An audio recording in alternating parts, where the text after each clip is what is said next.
Shalom, jemaat damai. Apa kabar? Ada damai? Hari ini saya sangat bersyukur dan berterima kasih kepada Tuhan atas kasih dan penyertaannya dan yang telah memberikan kesempatan kepada saya untuk menyampaikan kebenaran firman Tuhan pada hari ini. Dan terima kasih juga kepada gembala setempat yang telah memberikan kesempatan kepada saya untuk menyampaikan kebenaran firman Tuhan di jemaat ini.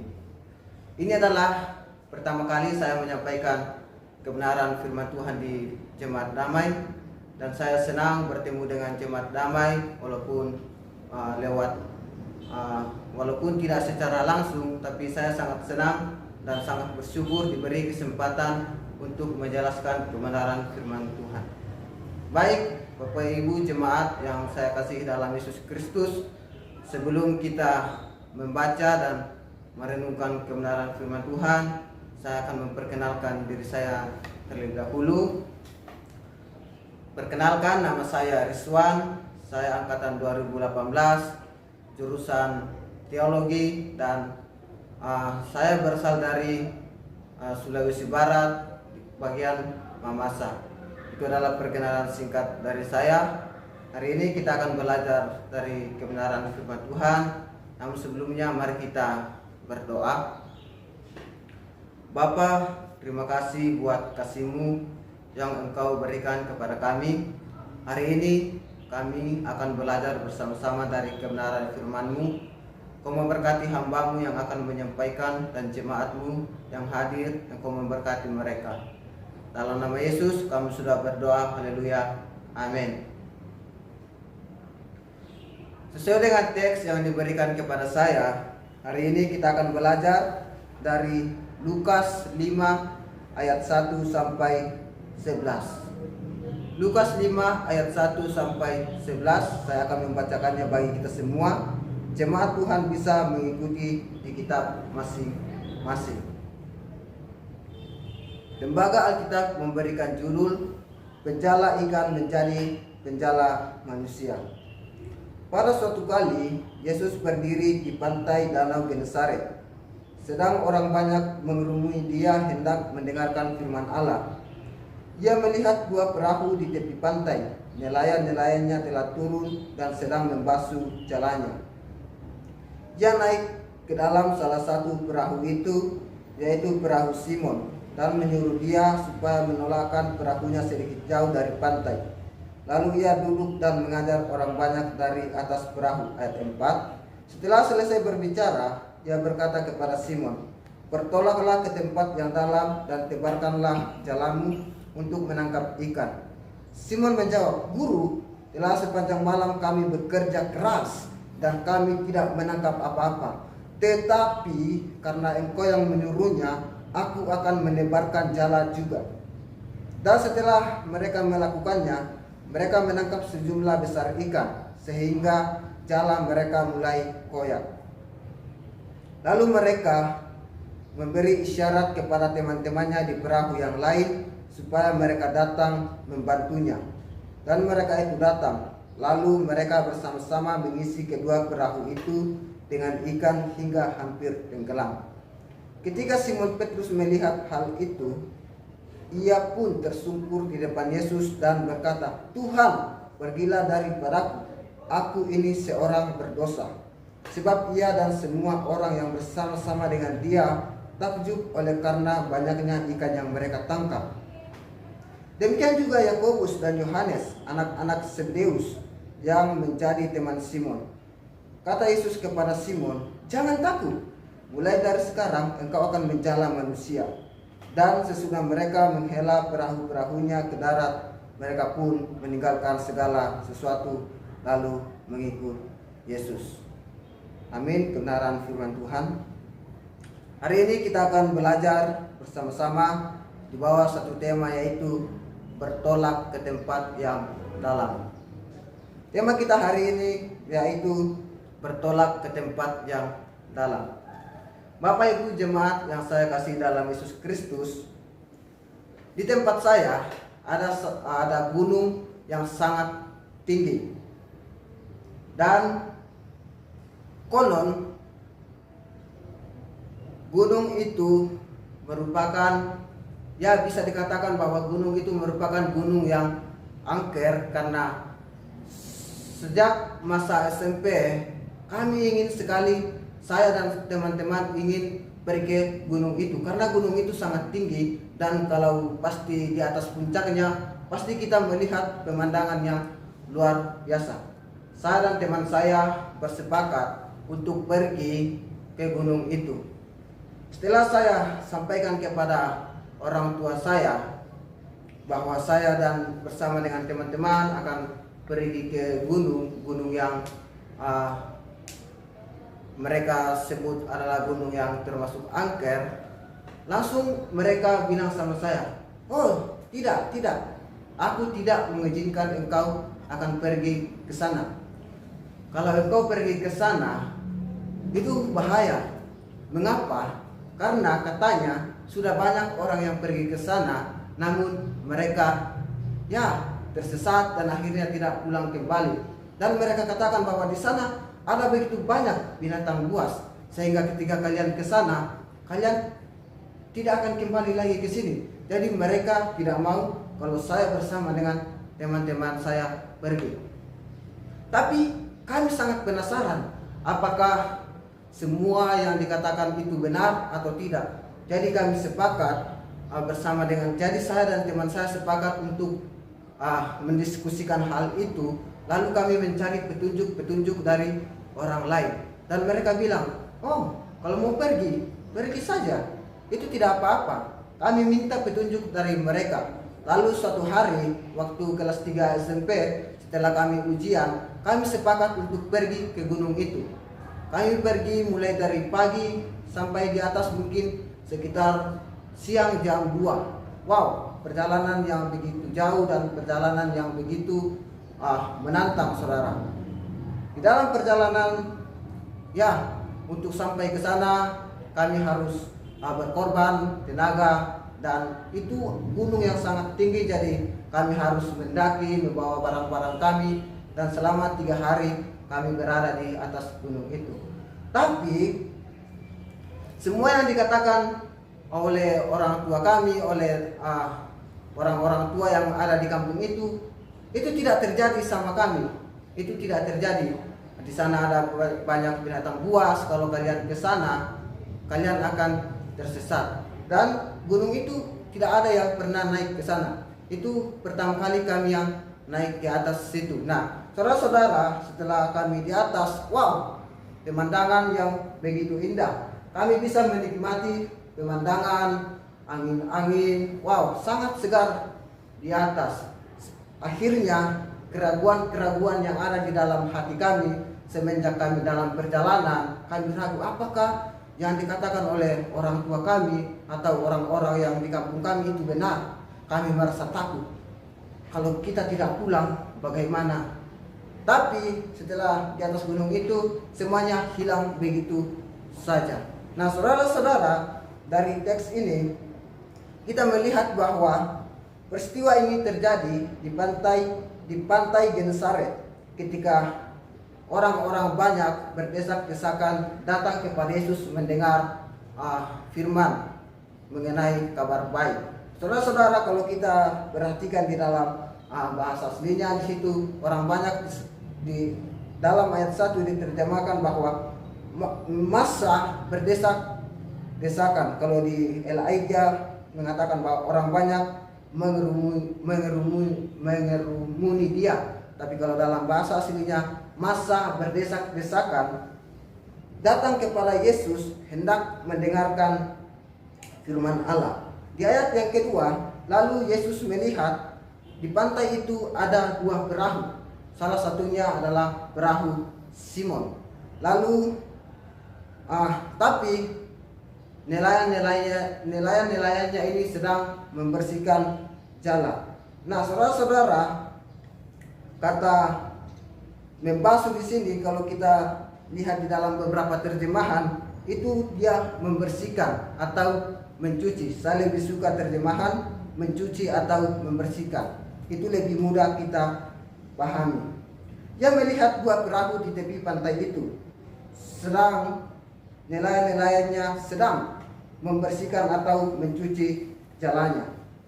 Mencuci jala adalah kegiatan yang biasa dilakukan setelah menjala ikan sepanjang malam. Jadi ayat 2, mereka mencuci jala, artinya bahwa itu adalah hal yang rutin yang biasa mereka lakukan ketika mereka selesai menjala sepanjang malam. Nah, saudara-saudara, ketika Yesus melihat perahu itu, dua perahu itu, ia naik ke dalam salah satu perahu, yaitu perahu Simon. Lalu dari atas dia mengajar orang banyak. Nah, dia duduk mengajar orang banyak.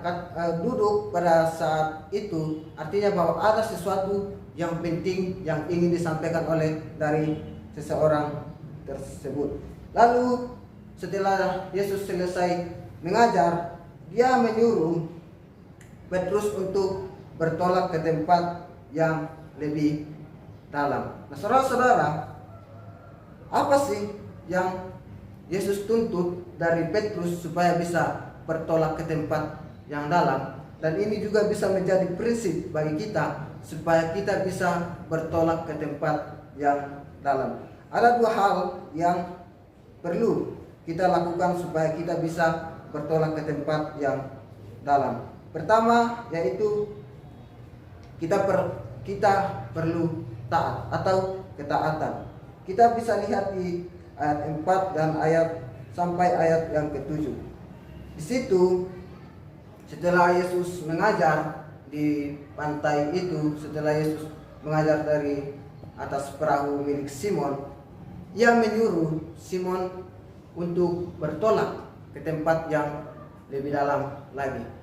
Saudara-saudara, kalau kita lihat di sini, sebenarnya ada alasan yang sangat rasional atau alasan yang sangat masuk akal bagi Simon untuk menolak ajakan Yesus itu. Kita lihat di ayat yang ke-4. Setelah selesai berbicara, ia berkata kepada Simon, "Bertolaklah ke tempat yang dalam dan tebarkanlah jalamu untuk menangkap ikan." Ayat 5, Simon menjawab, "Guru, telah sepanjang malam kami bekerja keras dan kami tidak menangkap apa-apa.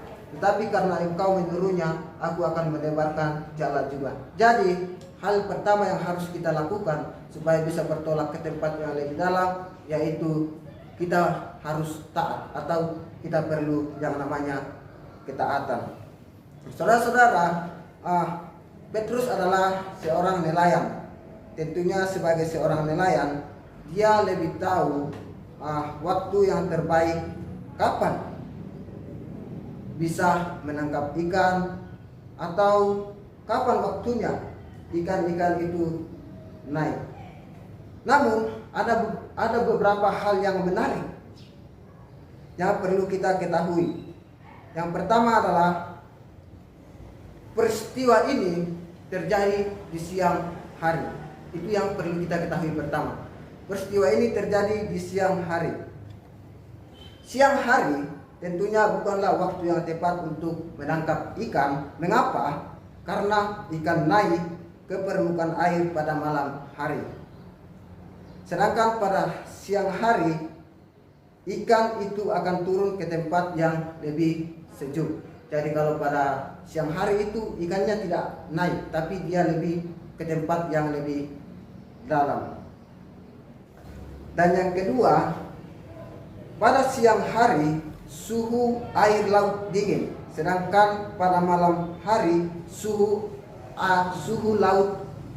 air laut itu hangat setelah terkena matahari sepanjang hari.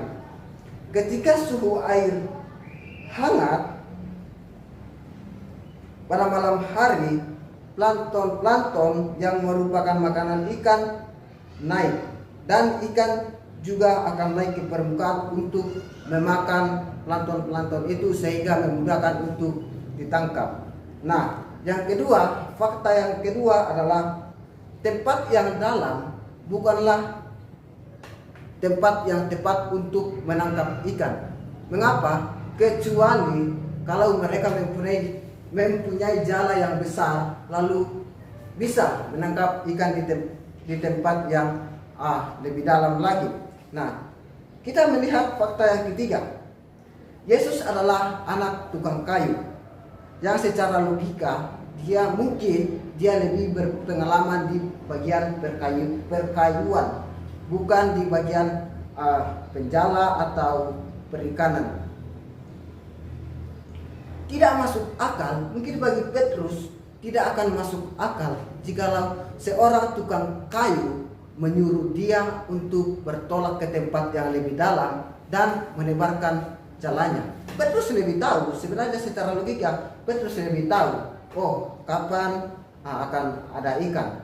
Siang hari bukanlah waktu yang tepat, dan tempat yang dalam bukanlah waktu yang tepat untuk menangkap ikan. Coba bayangkan saudara-saudara, jikalau saudara-saudara adalah jurusan teologi di bagian biblika, lalu ada seorang mungkin anak SMP atau SMA yang mengatakan bahwa ini salah, bahasa Ibrani salah. Mungkin bagi saudara itu tidak akan masuk akal. Itu secara logika kita akan menolak hal itu. Tetapi apa yang menjadi respon Petrus ketika dia mendengarkan hal itu, ketika Yesus menyuruh dia bertolak ke tempat yang lebih dalam?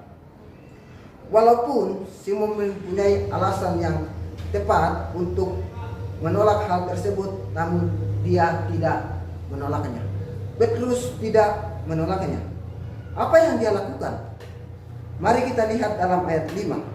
Di ayat 5, Simon merespon atas permintaan Yesus dengan berkata, walaupun sepanjang malam kami telah bekerja dan kami tidak mendapat ikan satupun, tetapi karena engkau yang menyuruhnya, maka saya akan melakukannya lagi. Karena epistata atau master, guru yang menyuruhnya, aku akan melakukannya lagi. Nah, saudara-saudara, hasil dari ketaatannya adalah mereka menangkap sejumlah besar ikan. Wow, mereka menangkap sejumlah besar ikan. Peristiwa ini pernah juga dialami oleh Petrus setelah kebangkitan Yesus. Sepanjang malam mereka menjala ikan, namun tidak mendapat apa-apa. Tapi Yesus menyuruh mereka bahwa tebarkanlah jalan, dan mereka pun menangkap ikan. Bisa kita lihat di dalam Yohanes 21 ayat 6. Saudara-saudara, mungkin keadaan Simon pada saat itu sangat capek. Mengapa? Karena sepanjang malam mereka telah menjala ikan dan tidak mendapat apa-apa. Coba bayangkan saudara-saudara, kalau saudara sangat capek pulang dari pelayanan, lalu ada seorang jemaat yang datang berdiskusi dengan saudara-saudara, mungkin kita akan kesal dan berkata dalam hati kita, aku sangat capek, bisakah engkau pulang sekarang? Ya, tapi Petrus tetap melakukan apa yang Yesus perintahkan kepada dia. Bagaimana dengan kita? Apakah ketika Tuhan memanggil kita, kita mengajukan beberapa alasan yang logis, alasan yang masuk akal untuk menolak panggilan Tuhan itu? Mungkin kita berkata ketika Tuhan memanggil kita untuk bertolak ke tempat yang lebih dalam, Tuhan, saya belum pernah ke sana, saya belum pernah ke tempat itu. Tuhan, aku tidak tahu apa yang akan terjadi di sana ketika aku berada di sana. Itu adalah alasan-alasan yang logis yang sering diajukan oleh manusia ketika Tuhan menyuruh dia untuk pergi ke tempat yang lebih dalam lagi. Saudara-saudara, dalam Alkitab pun ada beberapa peristiwa, salah satunya adalah Musa.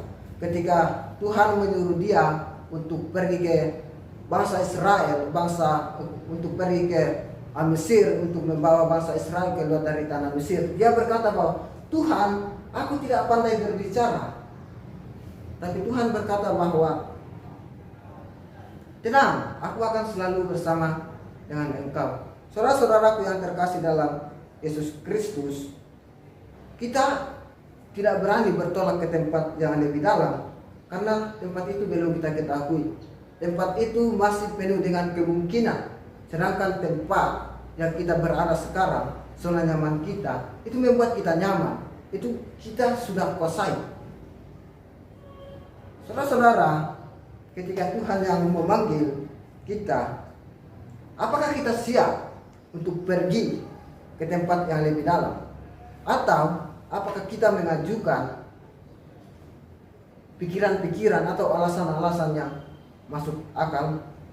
Apakah kita mau seperti Petrus ketika Tuhan menyuruh dia untuk pergi ke tempat yang lebih dalam?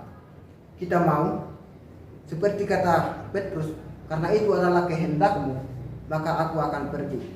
Apakah kita berani berkata bahwa karena itu adalah kehendak Tuhan, maka aku akan pergi kemana Tuhan menyuruh aku? Saudara-saudaraku, ada banyak orang yang hanya berdiam di tempat yang tidak terlalu dalam. Ya, karena tempat itu dirasa nyaman, sudah dikuasai, seperti yang saya katakan tadi. Namun, seharusnya sebagai pengikut Kristus yang sejati, kita harus siap kemana saja Tuhan mau tempatkan kita. Tuhan menyuruh kita pergi ke tempat yang lebih dalam. Seharusnya jika kita menyadari, kita harus siap untuk pergi ke tempat itu. Mengapa? Saya yakin dan percaya bahwa ketika Tuhan yang memanggil kita untuk pergi ke tempat yang lebih dalam lagi, maka Tuhan pula yang akan memperlengkapi kita semua. Ketaatan sejati tidak akan dipengaruhi oleh situasi apapun. Artinya bahwa ketika kita susah, ketika kita senang, kita akan taat. Tetapi ketika kita susah, kita tidak akan taat. Taat sejati adalah taat, patuh dalam situasi apapun. Walaupun kita tidak nyaman, kita harus tetap taat. Saudara-saudara, saya tidak tahu apa yang menjadi alasan saudara untuk menolak atau menerima panggilan Tuhan. Ketika Tuhan memanggil engkau pergi ke tempat yang lebih dalam, saya tidak tahu apa yang menjadi alasan saudara. Tapi satu hal yang perlu kita ketahui, bahwa ketika Tuhan yang memanggil kita, Dia juga akan selalu bersama kita.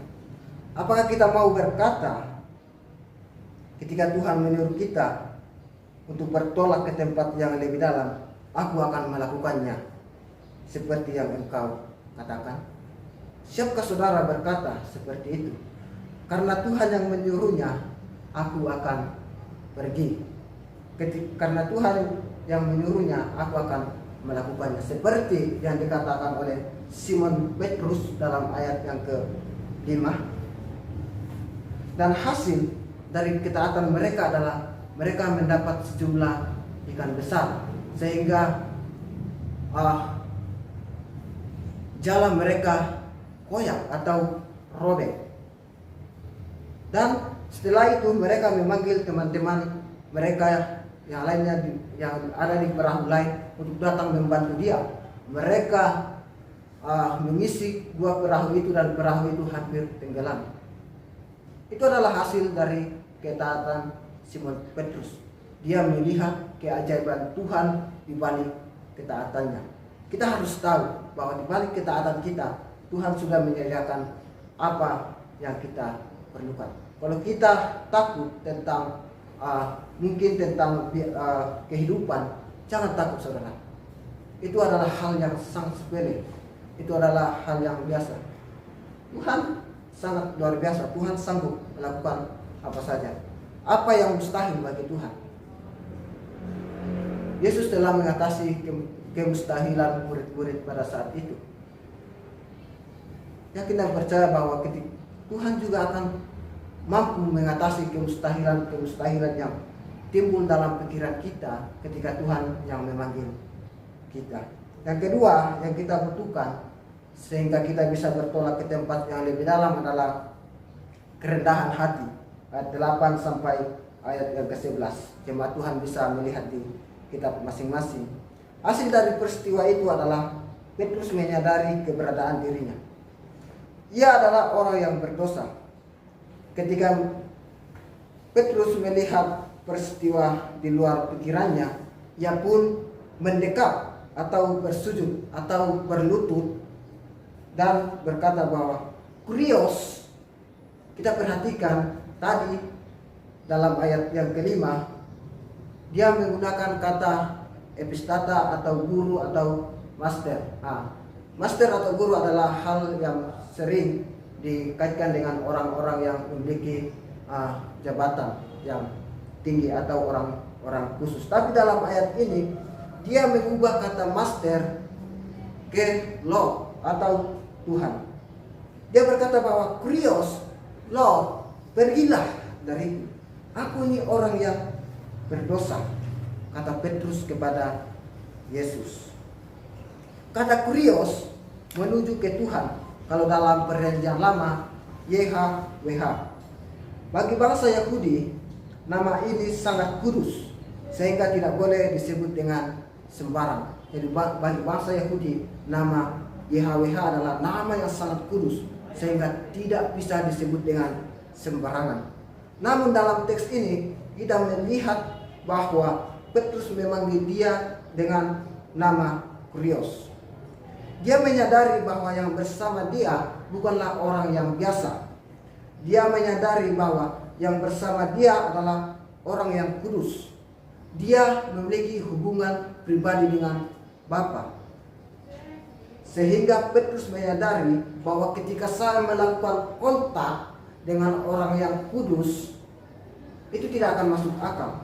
Itu tidak bisa saya lakukan ketika saya bersentuhan dengan orang kudus, adalah hal yang berbahaya untuk orang berdosa. Saudara-saudara, perkataannya seperti dalam ayat 8, jangan dianggap secara harfiah sebagai permintaan kepada Yesus untuk pergi. Dikatakan bahwa pergilah daripadaku. Perkataan itu adalah teriakan dari Petrus, teriakan kebingungan dan ketakutan seperti dalam Yesaya 6 ayat 5. Dan teriakan itu adalah sekaligus pengakuan salah dan percaya yang melebihi perkataan ayat 5 tadi. Hasil dari pertemuan dengan Yesus, hasil dari ketaatannya, membuat Petrus menyadari keberadaan dirinya di hadapan Tuhan. Simon Petrus menyadari bahwa dirinya penuh dengan dosa. Sehingga demikian tidak akan masuk akal kalau Petrus bersentuhan dengan orang yang kudus itu. Itu bagi Petrus, aku tidak layak untuk menyentuh dia. Aku tidak layak untuk berbincang dengan orang-orang yang kudus, karena aku ini adalah orang yang berdosa. Bagaimana mungkin yang suci bisa bertemu dengan yang kotor? Tapi kita melihat, apakah Yesus pergi? Apakah Yesus pergi ketika dia mendengarkan perkataan dari Simon? Tidak, dia tidak pergi. Kita lihat di ayat 9.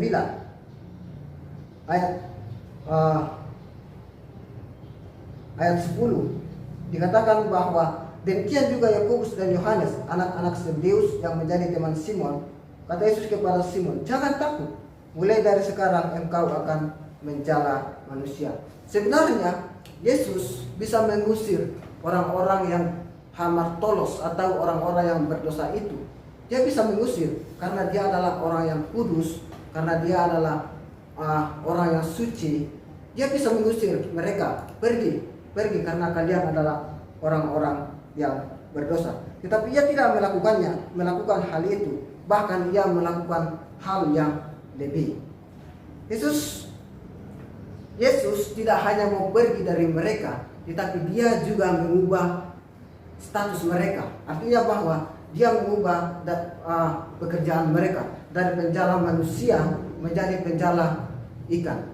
Saudara-saudara yang terkasih dalam Yesus Kristus, untuk bisa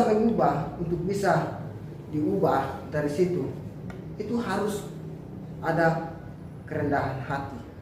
Lalu hasil dari panggilan itu adalah mereka meninggalkan segala sesuatu. Mereka meninggalkan segala sesuatu untuk mengikut Tuhan. Ya, segala sesuatu mungkin kita bisa katakan bahwa mereka meninggalkan keluarganya. Mereka meninggalkan pekerjaannya. Mereka meninggalkan perahu-perahu mereka. Mereka meninggalkan hasil tangkapan mereka. Saudara-saudara, kata mengikuti dalam ayat ini adalah akoluteo, artinya digunakan dalam Injil bukan hanya sekedar mengikut secara fisik, tetapi hal ini menunjukkan kesetiaan spiritual dari murid-murid Yesus. Saudara-saudara, untuk bisa bertolak ke tempat yang lebih dalam, maka hal kedua yang harus kita lakukan adalah kita harus rendah hati. Dengan rendah hati, kita bisa bertolak ke tempat yang lebih dalam. Dengan kerendahan hati akan membuat kita menyadari keberadaan kita bahwa kita adalah orang-orang yang berdosa, tetapi oleh karena kasih karunia Tuhan, kita diangkat menjadi anak-anak yang kudus. Di luar sana masih banyak orang yang belum mengerti hal ini. Masih banyak orang yang masih hidup dalam dosa. Apakah kita mau pergi dengan rendah hati untuk mengubah atau memberitakan hal yang ajaib itu, bahwa engkau adalah orang-orang yang kudus, engkau adalah anak-anak Allah? Saudara-saudara, jika Tuhan mau memakai seseorang, dia tidak akan melihat latar belakangnya, dia tidak akan melihat pendidikannya, tapi dia hanya melihat hatinya. Dia melihat kerendahan hati yang ada dalam diri seseorang tersebut. Simon, bagi mereka pada saat itu, ya mungkin mereka berkata bahwa mereka adalah termasuk orang-orang yang bodoh. Seorang nelayan pada saat itu, ya tidak dianggap terlalu penting. Tetapi Yesus mau memakai mereka. Yesus mau mengubah status mereka. Lalu ketika mereka mengikut Tuhan, mereka meninggalkan segala sesuatu. Mereka rela berkorban dengan kerendahan hati yang ada pada mereka. Mereka rela berkorban. Terus saudara, yang menjadi pertanyaan bagi kita adalah, apakah kita sudah memiliki kerendahan hati? Apakah kita sudah meninggalkan segala sesuatu untuk mengikut Tuhan? Mungkin bukan secara tidak seperti yang dilakukan oleh murid-murid pada saat itu. Tapi yang perlu kita renungkan adalah, apakah kita sudah meninggalkan kebiasaan-kebiasaan lama yang ada dalam diri kita, lalu mengikut Tuhan dengan setia? Itu adalah hal yang kita harus renungkan dalam kehidupan kita. Saudara-saudara yang terkasih dalam Yesus Kristus, mengikut Tuhan itu kita harus rela berkorban. Ya, mungkin dari kampung kita meninggalkan keluarga-keluarga kita. Kita meninggalkan zona-zona yang membuat kita nyaman. Ya, itulah resiko yang kita harus tanggung ketika kita mau mengikut Tuhan. Tapi yakin dan percaya bahwa di balik semua itu, ketika engkau setia mengikut Tuhan, ketika engkau setia memberitakan kasih kepada orang lain, kepada orang-orang yang belum percaya, Tuhan selalu bersama-sama dengan kita. Dia selalu menyertai kita, seperti dalam Matius ketika dia mengutus murid-muridnya, bahwa dia selalu menyertai kita. Dia selalu dan tidak akan pernah lepas tangan untuk menyertai orang-orang yang mau dengan rendah hati bertolak ke tempat yang lebih dalam. Saudara-saudaraku yang terkasih dalam Yesus Kristus, apakah saudara-saudara siap jika oleh Tuhan memanggil engkau saat ini untuk bertolak ke tempat yang dalam? Apakah saudara siap? Atau apakah saudara menyangkal dengan alasan yang logis, seperti kita sudah lihat di poin pertama? Mungkin saudara mengajukan hal-hal yang masuk akal untuk menjadi alasan saudara untuk menolak panggilan itu. Atau beranikah kita mengambil keputusan sama seperti Petrus, bahwa karena engkau yang menyuruh aku untuk bertolak ke tempat yang dalam, maka aku akan pergi. Itu hal yang kita harus pertanyakan kepada diri kita sendiri. Apakah kita berani untuk bertolak ke tempat yang lebih dalam? Atau masih ada keraguan-keraguan dalam hidup kita untuk bertolak ke tempat yang dalam? Tapi saudara-saudara, untuk bisa bertolak ke tempat yang lebih dalam, maka kita harus taat pada perintah Tuhan. Kita harus rendah hati. Dengan rendah hati bisa menyadarkan keberadaan diri kita, status kita. Maka dari situ kita akan merasa iba ketika kita melihat orang-orang yang belum diubah status mereka. Kita adalah orang-orang yang sudah diubahkan status kita. Kita adalah orang-orang yang kudus, dan masih banyak orang yang belum mengerti hal ini. Apakah saudara siap untuk bertolak ke tempat yang dalam, untuk memberitakan kasih itu kepada orang-orang yang belum mengerti tentang status mereka? Siapkah saudara ketika Tuhan memanggil saudara saat ini untuk pergi ke tempat yang lebih dalam lagi? Saudara-saudara, jika saudara masih ragu, yakin dan percayalah bahwa ketika Tuhan yang memanggil kita, Tuhan akan memperlengkapi. Tuhan akan mempercukupkan segala yang kita perlukan. Tuhan akan selalu menyertai kita. Itu yang kita harus tahu, bahwa kita selalu di bawah lindungan Tuhan. Ketika kita menyadari hal itu, maka tidak ada alasan sebenarnya bagi kita untuk menolak panggilan Tuhan ketika Tuhan menyuruh kita untuk bertolak ke tempat yang lebih dalam lagi. Saudara-saudaraku yang terkasih dalam Yesus Kristus, dari kebenaran firman Tuhan ini menjadi pelajaran bagi saya secara pribadi. Ya, ada begitu banyak alasan-alasan yang saya ajukan kepada Tuhan ketika Tuhan menyuruh saya.